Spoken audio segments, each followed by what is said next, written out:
That quiet whisper, barely audible, drifted from the corner of the garden. Noah paused mid-hammer, his hand trembling slightly as he stared toward the voice. A little boy, no older than 5, sat cross-legged in the shade, clutching a ragged teddy bear to his chest, like it was the last piece of hope he'd left in the world. Noah had heard a lot of strange things in his years, doing odd jobs. But this pierced him in a place he had kept locked since his own son was born. Noah Mitchell was a single dad, scraping by day after day. After losing his wife in childbirth 6 years ago, his entire world narrowed down to his son Liam. He took whatever work he could get, fences, drywall, yard work, never asking for more than he needed. Just enough to keep the lights on and the fridge from being empty. That morning, when he pulled up to the upscale neighborhood in his dented truck, the house towered above him like a mansion from another world. A security gate, designer windows, marble porch steps. Noah felt like an intruder in his own country. But work was work.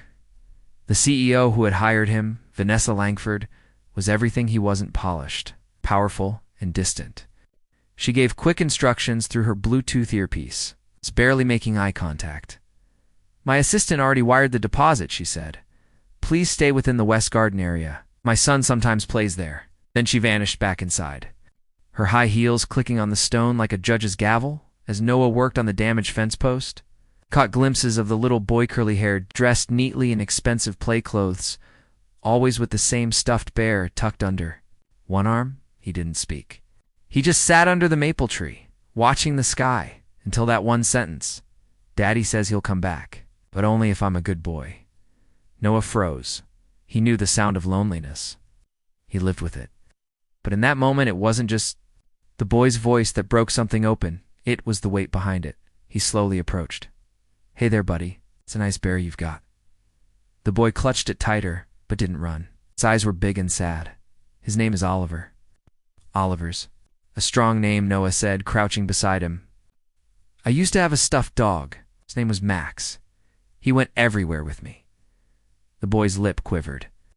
"Mommy says Daddy's busy flying, but I heard her crying in her room."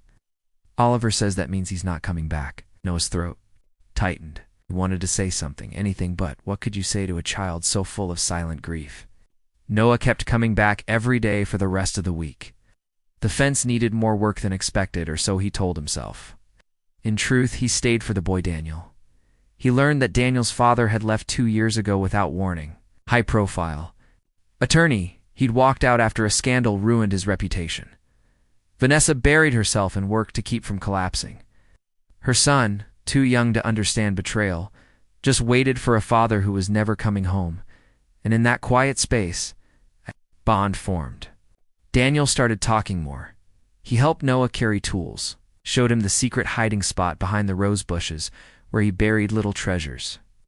Meanwhile, Noah's son, Liam, usually shy and anxious, started coming along too. The two boys clicked instantly. It was a strange sight, a billionaire's child laughing with a janitor's son under the same sky. No walls between them, but everything changed the day Vanessa came home early. She stood on the patio, arms crossed, watching Noah hoist Daniel up to hammer a nail into a new fence beam. Her eyes were unreadable. "Daniel," she called, her voice clipped. "Inside now?"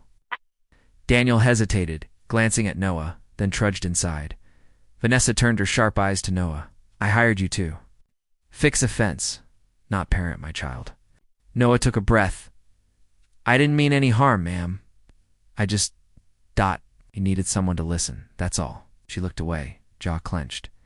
"You think I don't know he's hurting?" she said, quieter. "Did you think I haven't tried everything?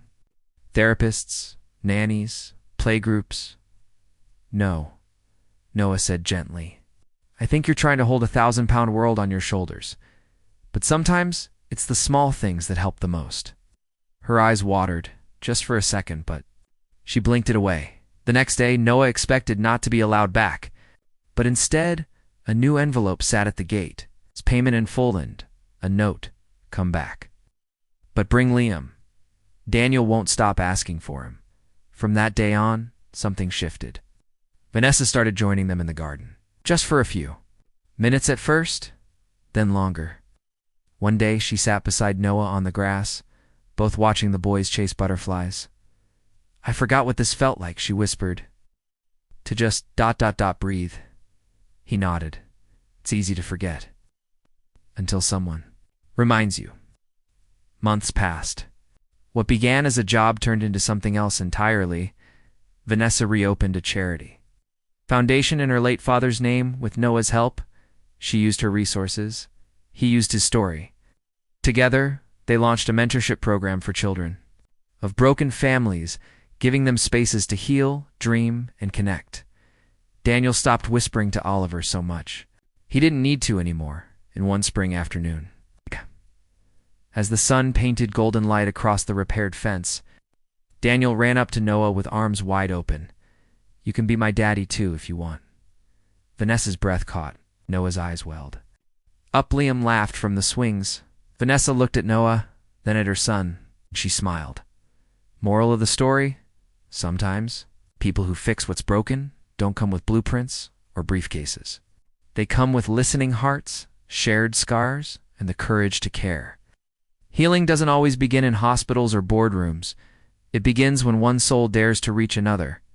And sometimes, a broken fence becomes the bridge between two shattered worlds, rebuilt stronger together.